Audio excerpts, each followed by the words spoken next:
Hey guys, this is Hell Hades free to play. Guys, we're on the free to play account 2023. We are now 50 odd days in. So today I want to show you some of my Doom Tower teams, how I'm getting through Dark FAE, getting through Bommal, getting through this Gryphon, and actually doing it quite comfortably now because of some of the changes I've made to my squads. Honestly, some of the epics that I'm bringing through are absolutely killing it in this game right now. So that's quite cool. I want to talk to you about perhaps Kaels Path, what I think of that. I want to show you some of my new 6 stars and kind of show you where my damage has moved to in Clan Boss as well. So quite a lot's gone on since I did my last free-to-play video. But I've kind of made a call here. I've got 2 Sacreds, 3 Ancients, which is not a lot. But I do have, in challenges, another Void and a Sacred to pick up. I've also got another Sacred, which is in the offing in missions, which I can just get to quite easily. So I feel like for the new fusion coming up, I'm going to have minimum 4 Sacreds. And I'm wondering to myself, do I go for a bit of a fusion push for this new Supreme Elhain? Comment below, what do you think? Would you say that's a good shout or not? On the plus side, Void Legendary, it's going to be a hard hitter, we know that. What we don't know is really, is it worth it? Because I've already got Rhonda, pretty hard hitter. I've got a couple of people kind of waiting around. Gembo, hard hitter, arena style champ. I've got Skull Crown, hard hitter, arena style champ. So they're not legendaries, but for the job that Elhain would do I need a legendary to do it right now? Versus, you know, if it was like a Kael version with a whole load of poisons and clan boss utility and dungeon utility and all this sort of stuff, well, that's different. Someone who's just out there for a smack really is quite a luxury champion, I think. So I'm still in 2 minds, really, whether I just kind of hold or YOLO like I've been doing. So far, I've been year of the YOLO, but kind of just pulling it back a touch. I've got loads to do anyway, so there's no need to kind of keep YOLO in at the same rate. Just going to call it out, guys. I'm doing my first ever D&D experience tonight. It's going to be about just after 6 p.m. UK time. It's going to be around 1:15 or so EST. Come and join me on my Twitch. It's going to be me, a few of the guys from HH Gaming, one of my best real-life friends that I've known for literally 35 years. And we've got a Dungeon Master who's had about 20 years experience in D&D. So it should be a blast. Should be a lot of fun. Chilled environment, bring some drinks, bring some snacks, and yeah, come and join us on Twitch. Since I last did a video here, Cornelia is a 6-star. Don't know if I've shown that, but I've got Cornelia now in regen gear, 209 speed, 54k health. I need a bit more accuracy in the build. I don't have an accuracy banner yet for dwarfs, but quite pleased with this build actually. This regen gear came from the kind of latest set, which you know, we had the finite extra regen chance. So I picked up quite a lot of regen gear, and you can kind of see we've got speed rolls. That's what I was looking for: speed and health, HP percent gloves, HP percent with speed on the boots. Yeah, and we're kind of like looking for just health along the way here as well. Basically, I'll do have accuracy banner. Yeah, basically I was looking for as much speed as I could get alongside a high amount of health, so she regens a lot of health. If I could get more accuracy into the build, which is kind of just level out this banner a bit more, that's going to give me another 25. Perhaps go perception here instead of speed. That will probably get me to about where I want to be. But Cornelia, a 6-star, is absolutely insanely good. This is my biggest surprise of the free-to-play series. And I'd say Skinfrost is the second biggest surprise, who might be my next 60, actually. Also, since I last did a video, Reliquary Tender is now in bolster set. Reasonable health, okay speed. She's only level 50, but this bolster gear is so good to help me through waves of dungeons, all that type of stuff. Help me through hard bosses. So Reliquary Tender is now kind of one of the squad. We got Drush up to 60 this week, which gives me now a leech ability, another decreased attack champion, and some healing. And I've got his masteries done. So I've got masteries on Drush. I've got masteries on Cornelia. So yeah, I've done a ton of extra progression on the account, honestly, to get me to this kind of place. I'd say my biggest challenge in the last week or so is I've just not been able to play as frequently. And because of that, my arena rank is dropping. I've been holding gold 5 for a while. Now, in gold 3, I dropped down from gold 5 to gold 3. There's just no fights that I can win. It's a real pain. Arena is an absolute mess for a newer player. Honestly, it is an absolute shit show for a newer player. You get to silver 4 very easily. You then go into gold 1, and all you see is these teams. And these same teams from gold 1 to gold 5 are they're the same unkillable teams for anybody who's been playing for a little while. And you're hoping just to find that one-man squad that you can actually beat. And it only favors people that can be very, very active. The more active you are, the more one-man squads you're going to find. So it's a bit of a shit show, honestly. Clan boss, I've done my 2 keys for the day, but I'm so close here to a 3 key now that Grush is in and Elhain is out. I've not re-geared anyone. I've just bought Grush in, given me Leech, given me more sustain, given me another decrease attack champions. I've actually got 1, 2, 3, but none of them fully booked. So I want the extra ability to do the decrease attack, make sure it stays on all the time. But now we've got tons of healing. Healing from Leech, healing from his A3. Everyone's got some form of healing in their gear as well. I can start now, because of this Leech ability, I can start to re-gear people and either give them longer survivability or just better gear set to do more damage. So I think this is going to be a comfortable 3 key within the next couple of weeks now that we've added Grush in the mix. Quickly talk about Kaels Path before we get into Doom Tower. Kaels Path for me, I've had Kael since very early on. Yeah, it's very similar obviously to the other paths. Get artifacts and upgrade them. So find artifacts and then level them is how you earn points. Probably better points from the leveling of them. And if you guys did not see my video yesterday with Wix talking about the silver hack, flipping heck, this is a game changer for silver management, okay? In fact, maybe I'll quickly show you it in a second because people are saying, oh, it doesn't work anymore. It definitely still works. Yeah, it does work. But anyway, for Kaels Path, it's basically the same as we've seen for Elhain and Aethel's Path or Gaelick's Path, whichever ones we've had.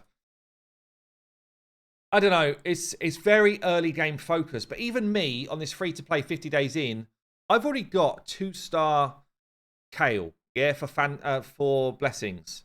So all of this investment on the right-hand side to get to a 3-star seems very, very expensive.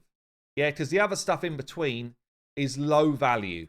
Yeah, rare books, pretty low value. Once you've got yourself a couple of rares booked out, you start working on epics. Yeah, the rest of it, because I've already got 2-star, can't use it. A couple of, pots to eventually get my prize, which basically is an extra 15% chance to hit with Phantom Touch. It's not bad, but it's not great, okay? So this feels, even though I want this, it feels extremely expensive to get. So then I say to myself, well, what is useful? Yeah, chickens are always going to be useful. 3-star, it's like whatever. This is basically another 3-star chicken unless you don't have Kael. You've got a shard along the way and you end up with a 5-star chicken, which is actually okay. But it's a lot of cost to get to the 5-star chicken, honestly. I think what I'll be doing is just playing as I would normally play. I don't have tons of silver, so it's not like I'm going to be leveling loads of gear. But yeah, I'll just play as usual. If it feels like towards the end that I'm in with a shout of actually getting the 5-star chicken, then perhaps I'll push. But I don't foresee myself pushing. When it was a legendary book last time, yeah, that's a definite push. They're incredibly hard to get. 5-star chickens are still hard to get. But it feels like it's a lot of work and effort for very little in between, honestly. So I think for me, there's no stress there. I can just save my resources, start getting myself fusion ready in case that's what I'm going to do. Summon Rush is out of the question, etc., etc. So I guess let me show you quickly this silver trick that Wix was talking about in my video yesterday. In case you didn't, firstly, you should go and check out Wix's video on it. I don't want to steal his thunder here, but a lot of people are saying it doesn't work. So I just want to prove that it does. Now, basically what happens is you get an artifact to level 10. Yeah, or a few to level 10. Let's take one I'm actually going to use. So let me move myself a bit here. This artifact, brilliant artifact. I hope you'd agree. HP %, speed, defense, and accuracy on an accuracy set. Okay, 6-star, beautiful. So I'm going to auto level it to 8 quickly. going to use a chunk of my silver. Hopefully at the top. The worst roll it could have got. Of course. I'm then just going to upgrade to 10. And we're going to leave this one here, okay? So at level 10, we're going to leave this one. Now, we also want to look for something which is high level, like level 13 plus. Do I have pieces around I can use? Or pieces that I just want to take up to... Yeah, okay, so here's one. Okay, I failed first time, but I done it wrong. Basically, what you're going to be doing here, so you want to grab up your internet settings if you're on PC. Just right-click, grab your network settings. If you're on a mobile, it's easier because you can just flick on airplane mode. But what I'm going to do here, so see here, if I was on mobile, I'll just flick airplane mode on. And basically what that's doing is it's killing my connection to the internet. On my actual PC, I'm going to just quickly unplug my Ethernet cable. I'm sure someone's going to tell me there's a way I can do it on here on my actual PC, but I couldn't work it out. So what we then do is we take off instant upgrade and we hit upgrade 1 level. I'm now level 14. I wasted some silver doing it wrong. So what we're counting here is the number of fails. Yeah, so 1 fail, 2, obviously it's burning silver, 3, 4, 5. And then it would have leveled on the 6th turn. Means we got 5 failed attempts before the 6th one happens. So obviously quicker if you're playing on mobile and stuff, because you can just flick on or flick back off the airplane mode or whatever again. But then from there, so we got 5 fails until we get the actual one to happen. Hit continue. You see we're still level 14. We've gone back to the original amount of silver we had. Okay. We then take a piece which was level 10 or anything up to 10 basically. But we've then got 5 fails before we go and level the piece. Okay. So we hit upgrade. We hit upgrade with this. Which one are we doing it with? With this one here. We want to make sure that we only use 5. Okay. So hit upgrade 1 level. 1, 2, 3. So we've used 3 so far. We've still got 2 more to use before we go and upgrade the other piece. But you see what's happening here is we're actually leveling something with our failed attempts. This is the silver save. We're leveling something with our fails. So I've got 2 more I can do here before I stop. 1, 2, cancel. Go back into the piece I actually wanted to level originally. Upgrade 1 level. It should just ping straight up because we've already used all of our fails. I hope that makes some sense. It's long-winded. It will take you another bunch of time to do these events. But I tell you what, it will save you a butt-ton of silver. I don't know if I've explained it well enough. Go and check out Wix's video. And there's other videos on it as well. But it is an absolute game changer for silver. Like, phenomenal game changer, especially when there's artifact events running. And, you know, I've saved myself all of those additional rolls that I just did on that accuracy piece. That's what I've done. And obviously, if you've got more silver in the bank, you're playing with it with more options. But basically, what you want to do is get yourself a bunch of stuff level to 10, and then work on the things from 13 to 16. Count the fails, use the fails on the level 10 stuff, and then come back and level the piece that you actually want to level up. It's very cool. Very cool. Good job, Wix. Okay, let's move on. Last thing I want to do here is show you some Doom Tower sexiness. So I'm already past the Gryphon. We're only like a few days in. I missed 1 day worth of farm on Doom Tower, so I could have been all the way up to 80. But I'm going to show you my teams because honestly, kind of nuts how easily I'm progressing through what's probably the hardest Doom Tower rotation. We're going to start with the Gryphon. Cornelia is just flipping awesome. Like YST, I remember how excited he was that I got Cornelia, and I was like, I don't know, dude, if this is the one, she's the one. She really is like the Doom Tower queen. I haven't changed her builds around for different fights and stuff. So Gryphon here, what do we need to do? We need to try and kill him in a decent amount of time. We don't want to bring a load of buffs and debuffs ideally to mess us up. We've got Cornelia's eventually going to solo what's left of the boss. Probably could do with maybe resistance in my Cornelia to make it, you know, very comfortable. But as it is, got no problems. Did it first time. We've got 2 champions doing damage. 2 champions or 2 of my team that are just going to be food. Just thinking about it. You really want, yeah, you want those 2 to die. I was just thinking there, are they going to die? You don't want your team dying on the boss. So if you've got food champions in there to boost stats somewhere else, make sure that the food die on the way in. But basically all we've got here is 2 champions doing some initial damage for us. Hopefully we get Brimstone, which we did. Cornelia is then going to solo this boss. So she's got like a great heal. She's in regen gear anyway. If I had more resistance, then this is easily going to be the Gryphon at the higher level as well. Not sure in this build. We might have to change stuff around. Certainly don't need the accuracy for her in this fight. So, but what I don't want to do is have to change my Cornelia build every 5 minutes, you know. We're just going to keep it nice and comfortable. Loads of damage coming out from these 2. And then eventually, if these 2 die, which they did the first time around for me, Cornelia just solos in this build anyway. Regen, plus the ability to heal herself. We just don't really get into any sort of trouble. But that is one fight that's easy. Just don't want to bring people that are doing loads of buffs and debuffs, really. That's where you start to fall down. But you can see here, I mean, Brimstone's on again, so it's just super easy. But the Cornelia heal is just so massive. It's crazy, actually. And that is going to be one boss in the dirt. Very, very comfortable. Level 70. I'll show you my Dark FAE as well. So this is one I'm actually using my keys for at the moment. It's only level 40, so it might get tougher, but I've got it on an auto farm. I guess I'll show you the setup for this because it is a little bit... there's a bit of thinking behind it. It wasn't auto farm all the time. So I'm using my sleep ability on wave 1. We're not going to allow Cornelia to use it on wave 2 because I want to open with it on wave 3. You might not be able to copy my team, but think about the strat. This is what annoys me, actually. I see a load of comments. Oh, yeah, because of this, because... No, it's not because of a single champion that I can do this.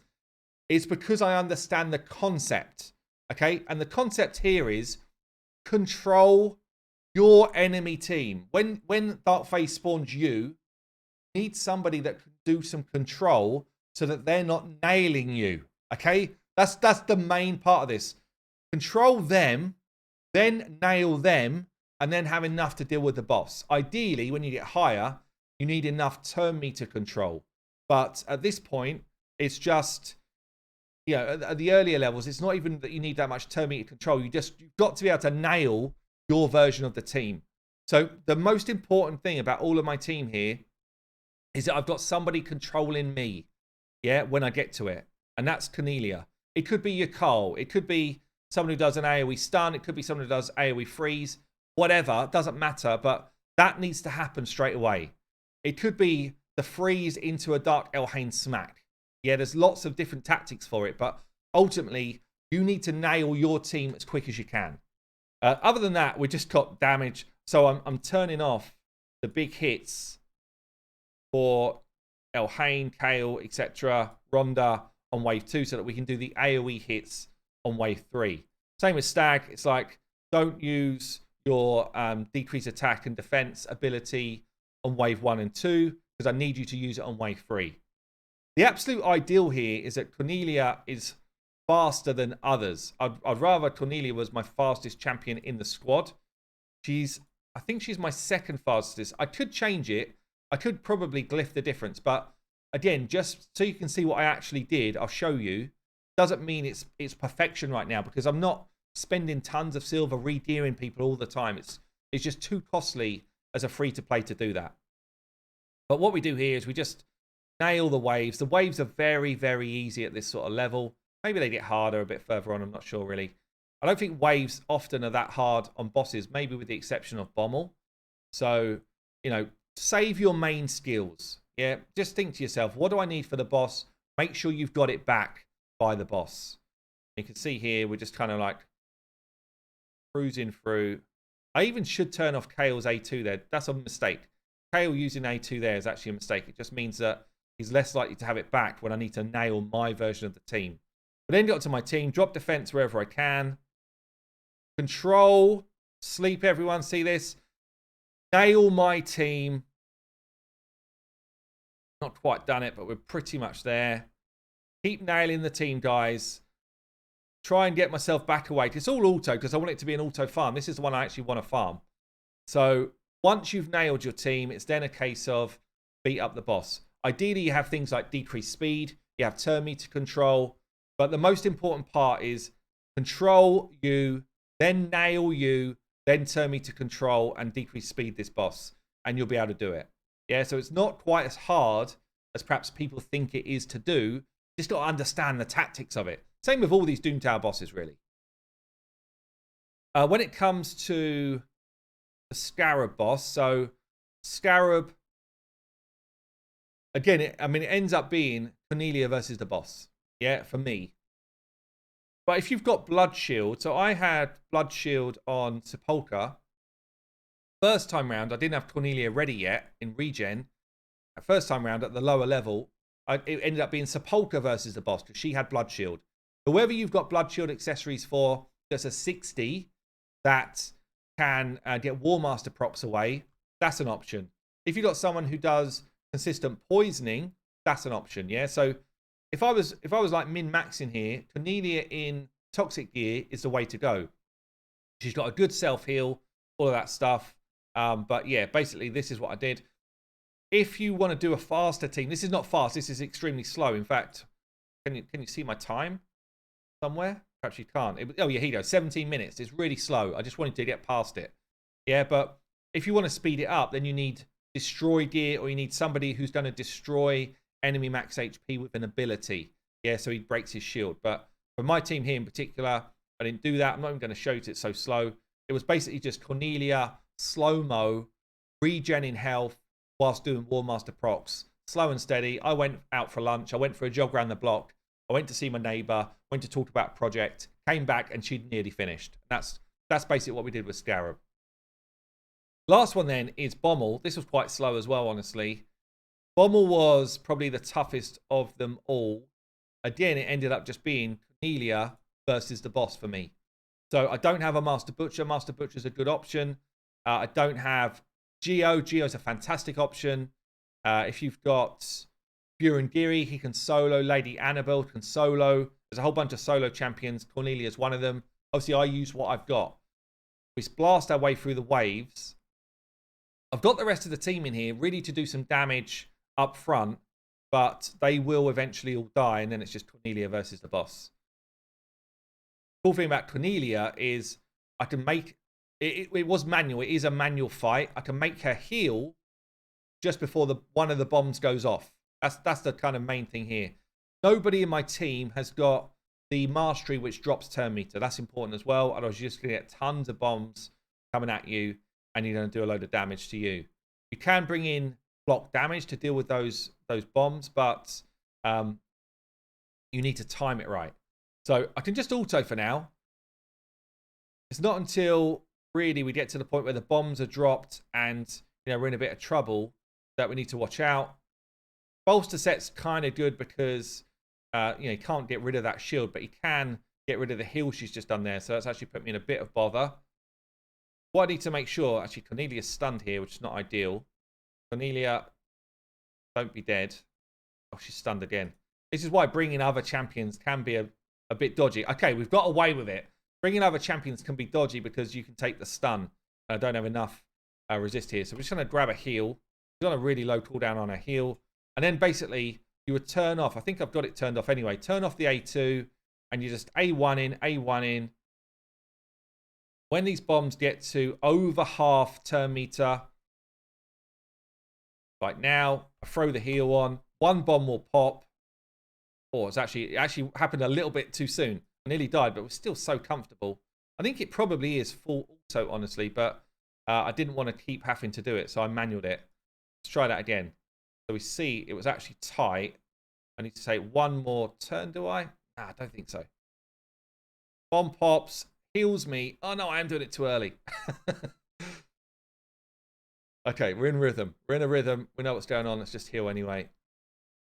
The heal's so massive. That's why she's so good. So. And again. And again then, I guess. Yeah, here we go. The bomb pops, just heals me up, and I've got no problem. I think I can just auto from here. But yeah, basically, Cornelia is my ticket to Bommal. And I think I'm going to be able to use her higher levels of Bommal as well. So I'm absolutely killing it for Doom Tower this rotation. I thought it would be a hard rotation. She's doing so much work that it's not even that hard. Yeah, I've got enough health to be able to just kind of full auto this thing. But yeah, there you go, guys. It's a little bit ropey, but I did it first time. I did it easy when I was actually paying attention, not trying to record and stuff. And it looks like I'm going to do it again. So loads going on the free-to-play, albeit, yeah, busy times. Don't forget, come and check out our D&D live today on Twitch. So I'm farming Dragon 20 pretty comfortably as well. Basically, we've got AoE control from Cornelia, giving me the sleep into the True Fear. I've got AoE hits from Rhonda and Kael with a decreased defense coming from Stag. If someone drops like Rhonda, I've got a pickup in Reliquary Tender. And we've also got a bolster set on Reliquary Tender, so we're able to take some hits up front. When we get to the actual dragon, in fact, let's get to the dragon. You can see how that works. But the waves are comfortable because I've got so much support kind of in my ranks. Even if someone drops, which sometimes they do, it's no problem for us. So yeah, when we get onto the dragon here, the bolster set's more just like an initial damage protection. But the heal, the cleanse coming from Reliquary Tender is just so good. We get damage coming in from Kael with poisons. Brimstone from Rhonda. We've got the decreased attack and defense from Stag. If he lands it, is a poor affinity here, so it's not perfect, but it's pretty comfortable. Cornelia here really is just a healer. She doesn't really do any damage, but she was more about our wave control. And the thing about Raid is teams are generally about balance. Okay, so a balance between your setup for damage, your support to keep your team alive and moving, and then your damage to actually get the job done. When people move from standard teams to speed comps, it's because they need less of the support because they've got more damage to override the support requirement. So in this particular team, I still need a couple of support champs. Eventually, as my gear improves, I might only need one support champ, and then I might not need any more. But generally, it's somewhere between 2:45 and 3 minutes. It's a reasonable time. I can set auto runs up, and I can start to farm that Dragon 20 juicy gear. So there you go, guys. That's a bit of a look into my teams. Apologies for the camera messing up earlier. I don't have time to re-record the whole thing, unfortunately. But hopefully you got a good grasp of the free-to-play teams and how my account is progressing. I've been Hell Hades. I'll see you later.